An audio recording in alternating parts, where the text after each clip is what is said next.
हाँ, इधर उधर मन भटकना चाहिए, प्रसंग को भी सुनना चाहिए, लेकिन पीछे को ध्यान में रखना चाहिए कि महाराज व्यास जी ने क्या सुनाया था और क्या नहीं सुनाया था। इधर प्रहलाद जो है, जैसे ही देखा कि बिल्ली के बच्चे जीवित निकले हैं, जब बिल्ली के बच्चे जीवित निकले तो प्रभु के अंदर प्रभु से मिलने की और इच्छा हो गई।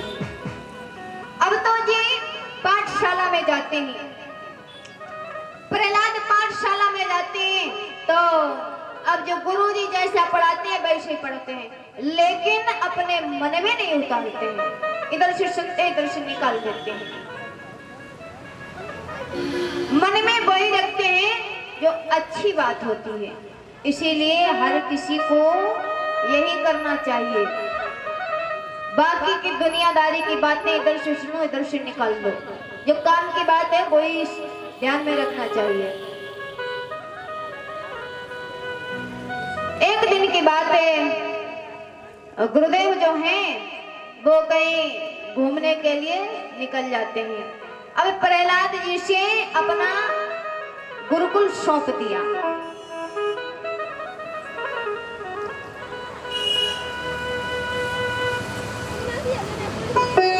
प्रहलाद जी गुरुकुल सौंप दिया।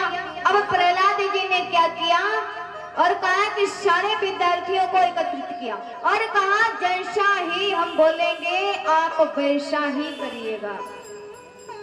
विद्यार्थी बोले क्यों, आपकी बात क्यों माने, हम तो गुरुजी की बात मानेंगे।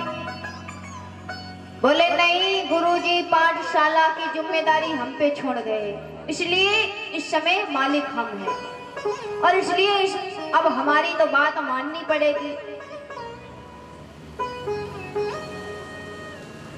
बोले अच्छा ठीक है, बोले जैसा हम बोले वैसा ही आपको बोलना है। अब प्रहलाद जो है पाठशाला में संकीर्तन शुरू हो गया और संकीर्तन में क्या बोलते हैं कि मेरो राधा रमण गिरधारी, मेरो राधा रमण गिरधारी, गिरधारी श्याम बनवारी, मेरो राधा रमण गिरधारी, गिरधारी श्याम बनवारी।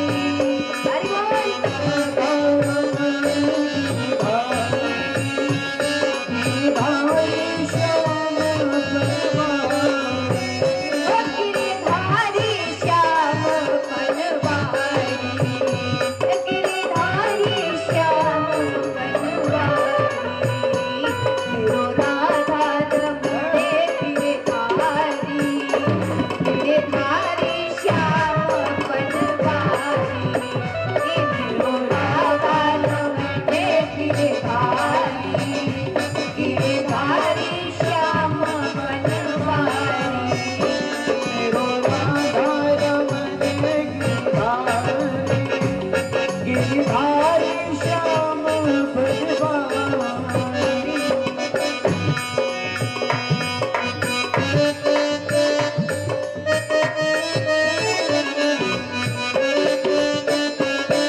विद्यार्थी बोल रहे हैं लेकिन आप लोग नहीं बोल रहे हो, जबकि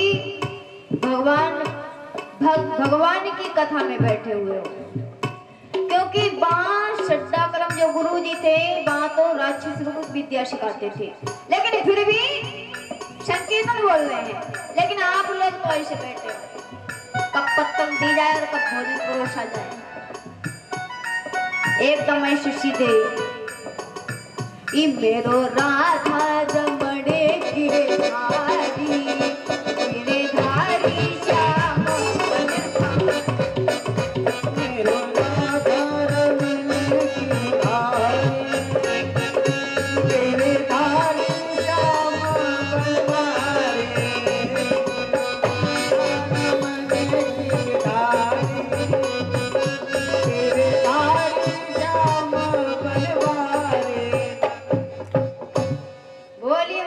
बिहारी लाल की जय। बोलिए गुरुदेव भगवान की।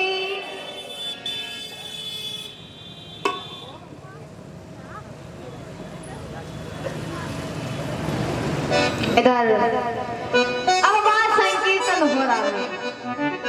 अब संकीर्तन महाराज हो रहा, उसी समय क्या है, गुरु जी का आना हुआ। गुरु जी ने चुप कराया डांट करके, क्या धुंध मचा के रखा है। अब गुरु जी अपनी विद्या, राजसी विद्या सिखाने लगे।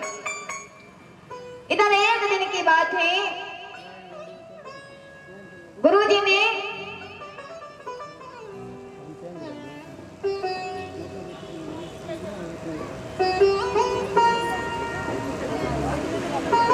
क्या किया, उस समय छुट्टी का अवकाश चल रहा था, तो प्रहलाद जी जो हैं अपने घर गए और प्रहलाद जी अपने घर गए और कहने लगे। उनके पिताजी ने, हिरण्यकश्यप ने पूछा कि आपने क्या सीखा। हर माँ बाप पूछते हैं जब पुत्र घर जाता है तो पूछते हैं कि गुरुजी ने क्या सिखाया, क्या सीख के आए हो। अब ये तो गुरुजी की बात सुनते तो थे लेकिन निकाल देते थे। अब इनको वही याद है जो माता कयादो के गर्भ में शतसंग सुना था, क्योंकि नारद जी ने उससे पहले इनको मजबूत कर बना दिया था गर्भ के अंदर ही। 12 साल माता कयादो के गर्भ में रहे थे प्रहलाद जी,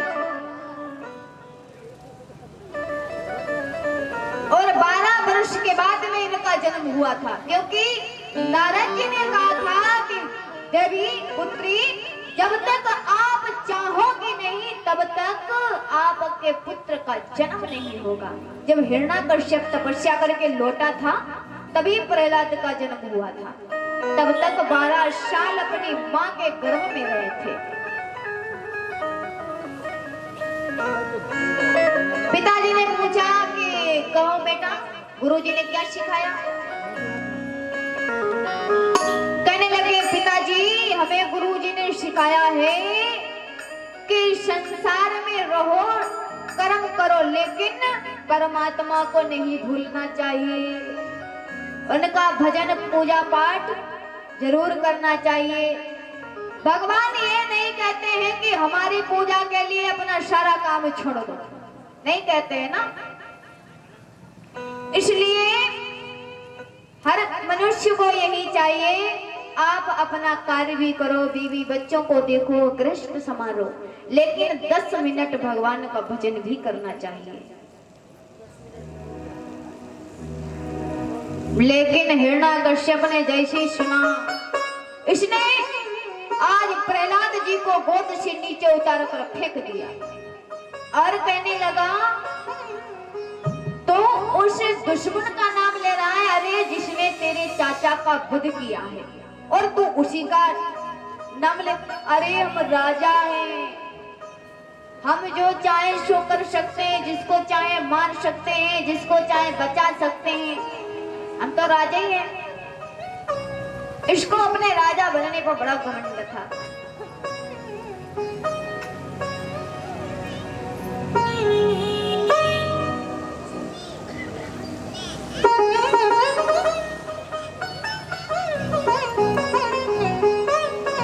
इसने कहा पिताजी, और क्या बोली, तुम आप राज राजेश्वर हो। पहले तो हिरण्यकश्यप समझा रहा है कि हम राजा हैं, हमारी बहुत इज्जत है, कि तुम आप राज राजेश्वर हो, देवों से बढ़कर इज्जत है।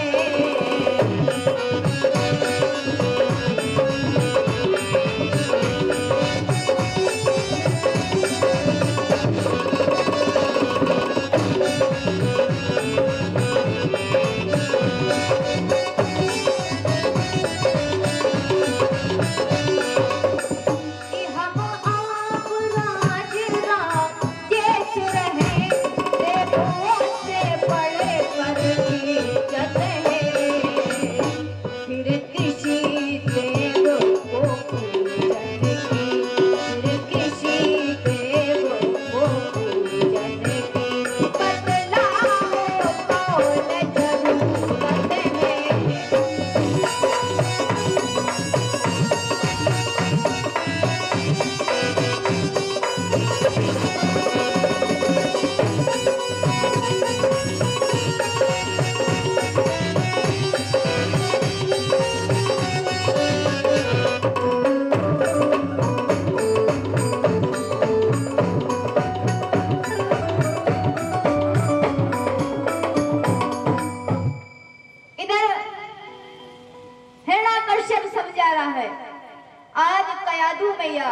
कहाँ पे। माता कहने लगी बेटा आपके पिताजी बिल्कुल ठीक बात कह रहे हैं। अरे हम राजा हैं, हमारी इज्जत है, हम जिसका चाहे कुछ भी कर सकते हैं, हमारा कौन क्या कर सकता है। लेकिन बेटा फिर आपके पिता जो भी बात कह रहे हैं कुल मिलाकर ठीक ही कह रहे हैं। लेकिन उसी समय प्रहलाद बोले सुनो माँ, और क्या बोलेंगी, बोले प्रहलाद बाबली माँ, बोले प्रहलाद बाबली माँ, हमर लोग राज राजेश्वर है।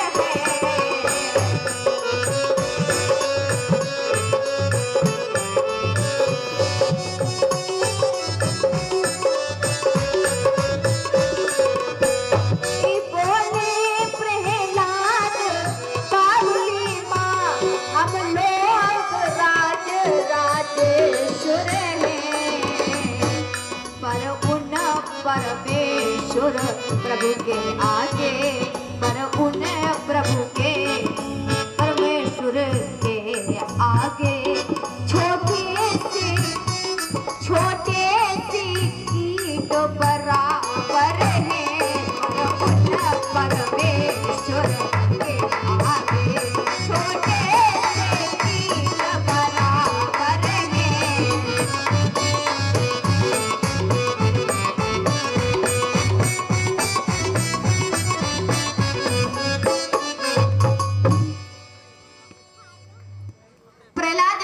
माँ यही तो आपकी बड़ी गलती है, भूल है।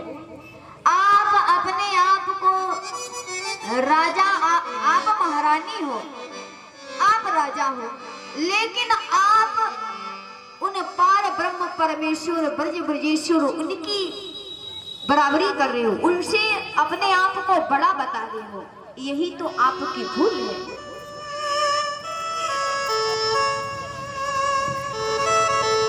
माँ की कोई बात नहीं मानी। माँ गुस्से में डांटने लगी। हिरण्यकश्यप ने कहा इस बालक को समझा दो। माँ समझा रही है लेकिन प्रहलाद नहीं मान रहे हैं।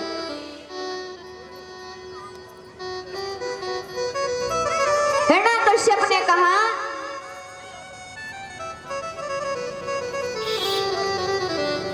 इसे सही तरीके से समझाना पड़ेगा, ये ऐसे नहीं मानेगा।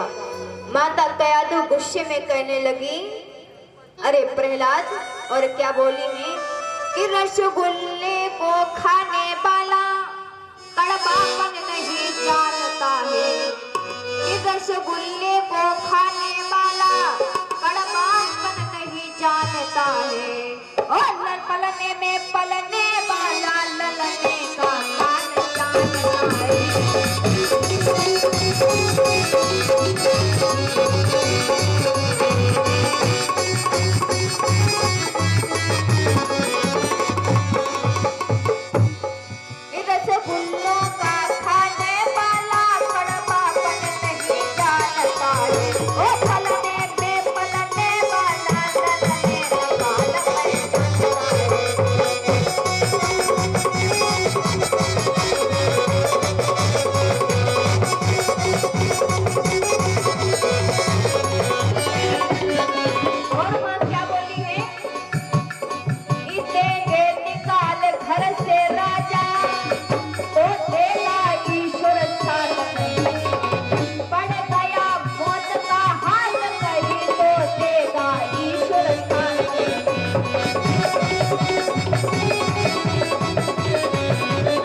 माता कयादु कहने लगी पुत्र, हम इतनी देर से अभी तुझको समझा रहे हैं लेकिन तेरी बुद्धि में एक भी बात नहीं गड़ी।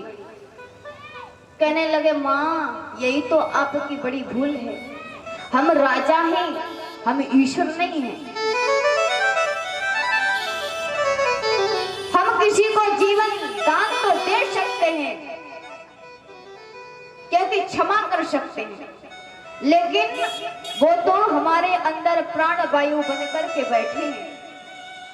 उन्हीं की इच्छा से श्वास लेते हैं, क्योंकि हमारे प्रभु आपने देखा है सूरज हमको प्रकाशित करता है, रोशनी देता है, लेकिन हमारे प्रभु को किसी से प्रकाश लेने की आवश्यकता नहीं होती है, क्योंकि सूर्य को प्रभु से प्रकाश लेने की आवश्यकता होती है।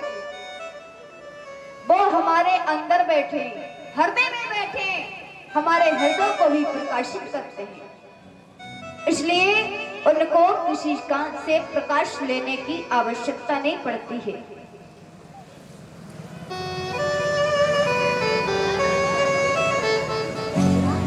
इसलिए माँ, ये आपकी बहुत बड़ी गलती है कि आपको इतना घमंड है। कह दो माँ कहने लगी, आपको पता नहीं है आपके चाचा का इसने वध किया था।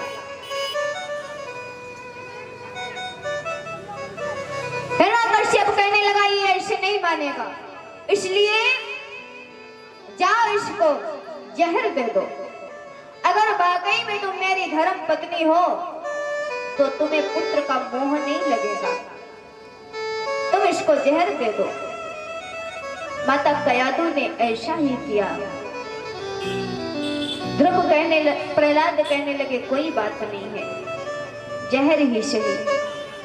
और क्या बोले हैं कि बेटा भोला मोती सही, बोल बेटा भोला मोती सही, अब यही सिद्ध हो जाएगा।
कहने लगी अगर वाकई में हमारे प्रभु में इतनी शक्ति है माँ, लाओ जहर पी लेते हैं। प्रहलाद ने गिलास लिया और जहर का पान कर लिया। महाराज कोई असर नहीं हुआ, अमृत का समान हो गया, अमृत का कार्य किया।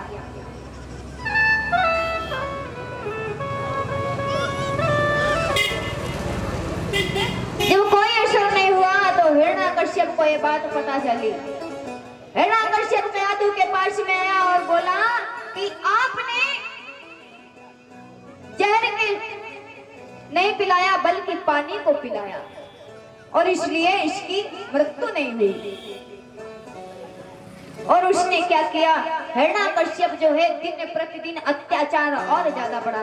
देखिए भगवान के भक्त को कितनी परेशानी मिलती है, शरीर से मिलती है परेशानी, कोई अपना नहीं है, क्योंकि राक्षस के वंश में सिर्फ प्रहलाद ही भक्त थे।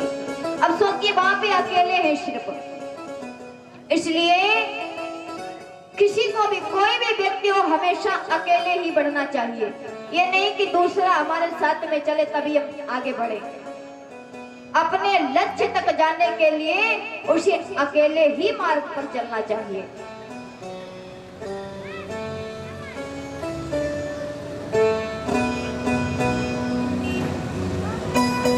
प्रहलाद बोले, इधर हिरण्यकश्यप ने कहा इसलिए इसे ले जा करके इसको कारागृह में बंद कर दो और शर्फ छोड़ दो। महाराज शर्फों के सामने डाला है कि तत्काल पकड़ कर बेटे को अरनांगों के आगे छोड़ दिया और परम भक्त की भक्ति देख नागों ने इसको छोड़ दिया।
हिरण्यकश्यप जो है वो दिन प्रतिदिन अत्याचार करता जा रहा है, उसका अत्याचार कम नहीं हो रहा है।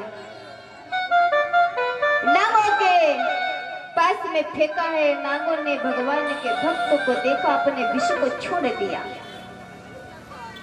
पहाड़ से फेंका है महाराज, पहाड़ से फेंका, फूलों की शैया बन गई।